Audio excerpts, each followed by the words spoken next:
So there's been plenty of turnover, Sarah, in the special teams department. There's been plenty of change. There's been plenty of dialogue. It's even garnered national attention. The latest change, the latest change perhaps has gone under the radar here a little bit, and you were doing your morning reading on The Athletic, courtesy of our friend, Jeff Zaribek, and you were rather surprised, as am I, to hear the latest news. I don't want to say like sort of under the radar, like completely under the radar. I did not know this, but Jeff Zaribek, as you said on The Athletic this morning, had a column where I think at the end he has 10 points. Here's point number 5. He says, the Ravens don't traditionally announce coaching departures, but I've confirmed that former assistant special teams coach Sam Cook is no longer on John Harbaugh's staff. Cook, who punted 16 seasons for the Ravens and then went into coaching following his retirement in 2022, had been working primarily with young punter Jordan Stout. He goes on to say that the Ravens did bring in another former player in Anthony Levine Sr. in an assistant special teams coach role. And now, obviously, he would do it differently. Anthony Levine probably on those cover teams. So there is Anthony Levine there. Jeff Zaribek goes on to write, Brown works primarily with the kickers and punters, meaning Randy Brown. He says Cook was extremely close with Tucker, but Cook's departure was finalized earlier this offseason, long before Tucker was released. So, Bobby, when I said this to you on the pre-call today, for the first time you heard it, what was your reaction to hear that Sam Cook is no longer and he's been gone for a couple months, apparently? Yeah, really surprising. One that I think the Ravens got worse due to this. Will that be seen on the field? I have no idea. But Sam is a lifelong Raven. He's somebody that obviously, to this graphics credit right here, is a lifetime Raven. The guy's a legendary Raven, matter of fact. And was a key member, of course, of the Wolf Pack with Morgan and Justin for all those years. So the first feeling I had, the first sentiment is just surprise. And then it goes to, dang, that's a big loss for them just in terms of the wisdom, the technique, the voice, the mentorship that he has given Jordan in his sort of early years here in that transition. But then I go to Sam, the family man, and I don't know anything, to be honest with you. You and I didn't, this is the first we're learning of it this morning. Right. So I don't know what led to this decision. But where I start to brainstorm is that Sam is a family man through and through. And I believe he still lives in the Westminster area. And he's got a bunch of sons that are all heavily involved in sports. And he, too, is a very present father. Remember catching up with him on this many times back when I was in radio and had the pleasure of interviewing him. He is a class act. He's a fantastic athlete, as so many of us watched when he would throw the football from time to time as the most accurate passer in the history of the league at one point. Well, how many attempts was it, though? Not many. But so that's where I go. My hope is that this was his decision. My hope is that this was simply to be around his family more. But the overarching takeaway for me is that the Ravens just got worse because of this. Okay. Yeah. So I'm with you in terms of like it being surprising. I did not know it happened, especially since it happened several months ago. I also don't know what happened. Is it just that, he tried coaching for a year and he didn't quite like it, or he wanted to spend more time with family? Because coaching is a very demanding occupation. I don't know if it is if you're only working with the punter, though. So I don't know what his demands were on his time. So we can speculate all day long. However, I'll say this is where I veer from you. When you say the Ravens got worse because of it, I can confidently say the Ravens got worse when he retired as a player.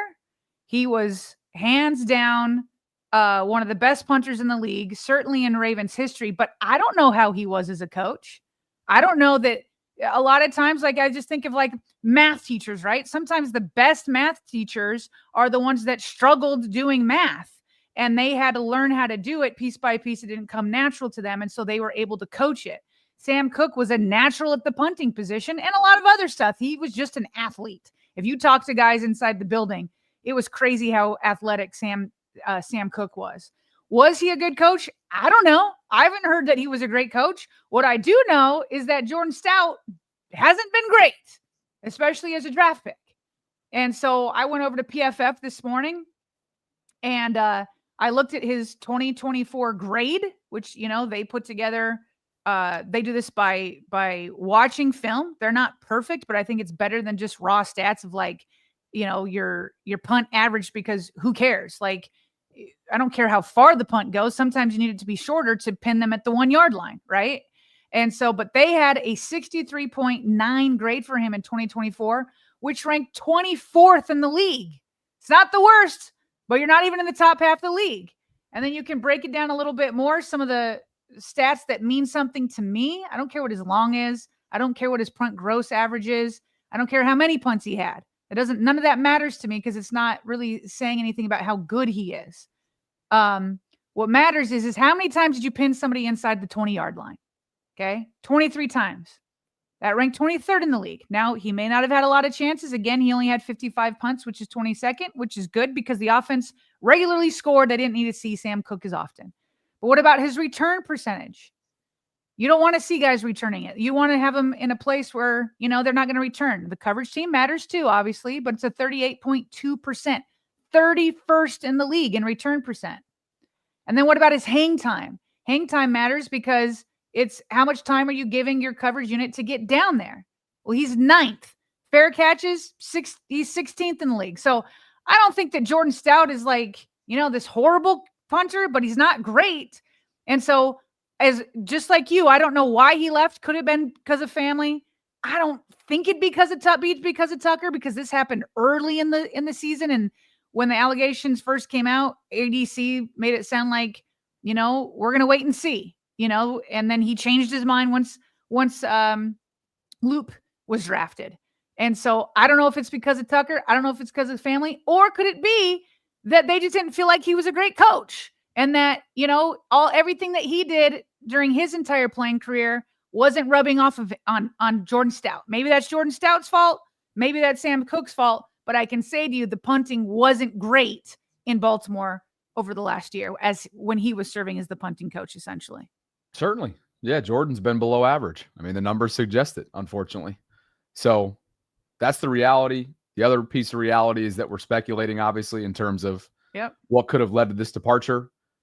What I mean by getting worse is I have no idea if there's a correlation between, and you don't either, right? I mean, we've said it a couple times now in terms of being under Sam's tutelage and these numbers right here. No idea if there's a correlation. Didn't seem to help.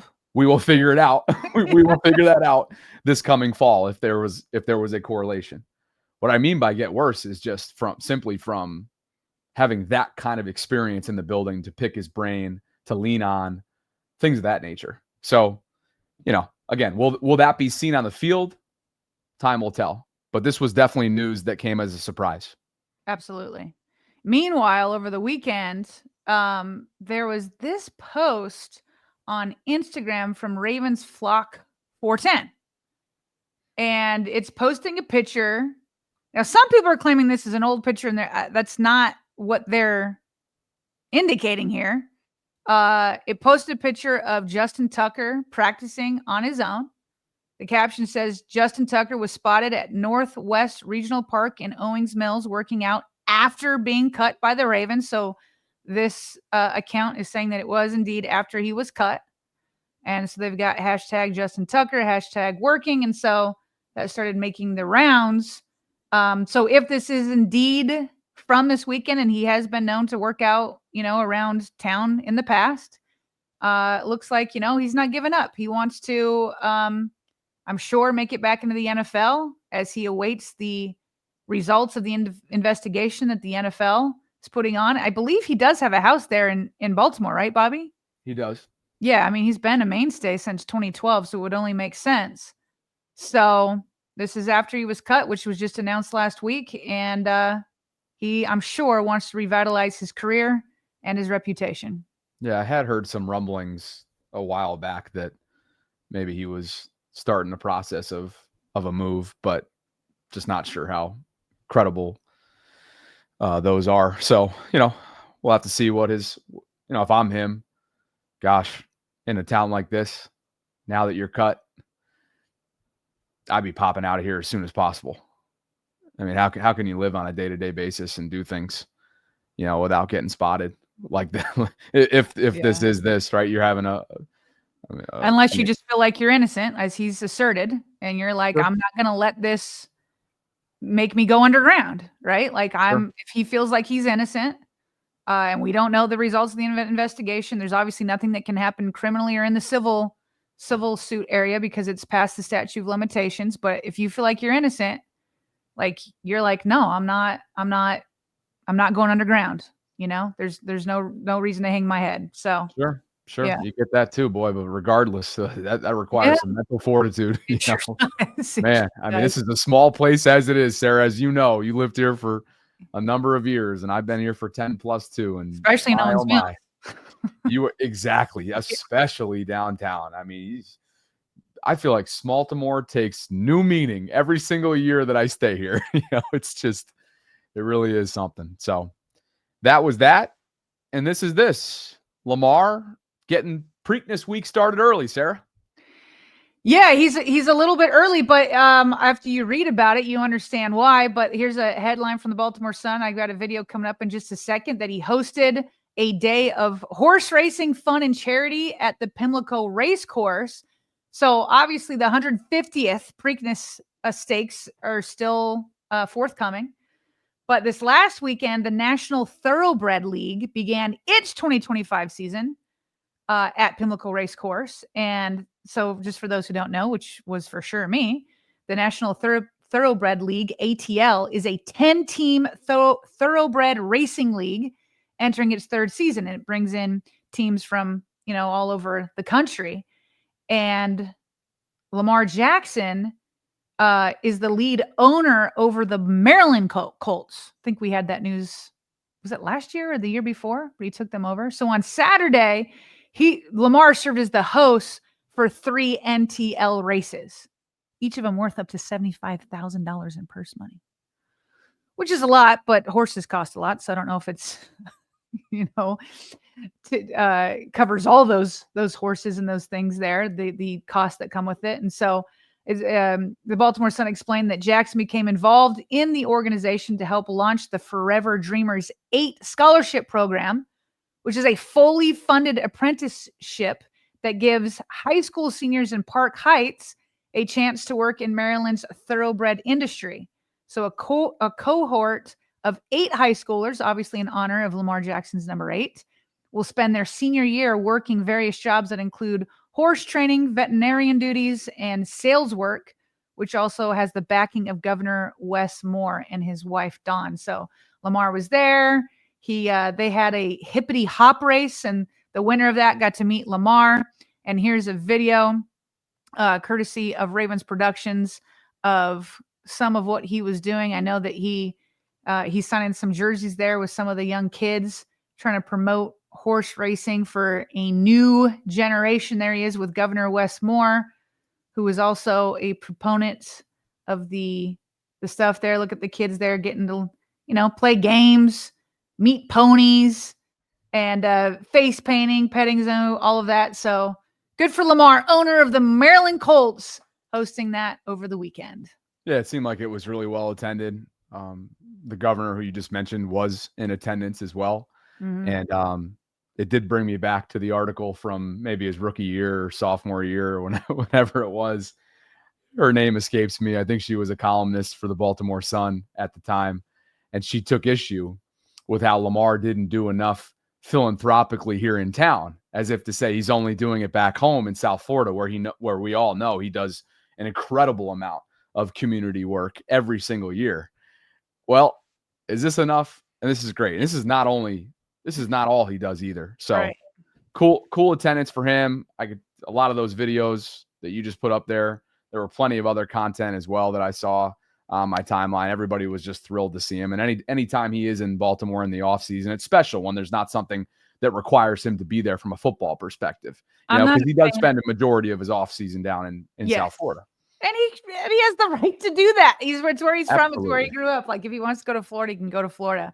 I'm just not a big fan of when people criticize your giving, right? Like the type of giving. Yeah. It's just like, find something that speaks to you to give back, right? And so, like, if you give back to Loyola, because that's where you went to college, or if you were to go give back to your high school, or if you just have, if you have somebody who was affected by a certain type of cancer or diabetes or whatever, it's something that touches you in your life, and you see a need and you give back, give back.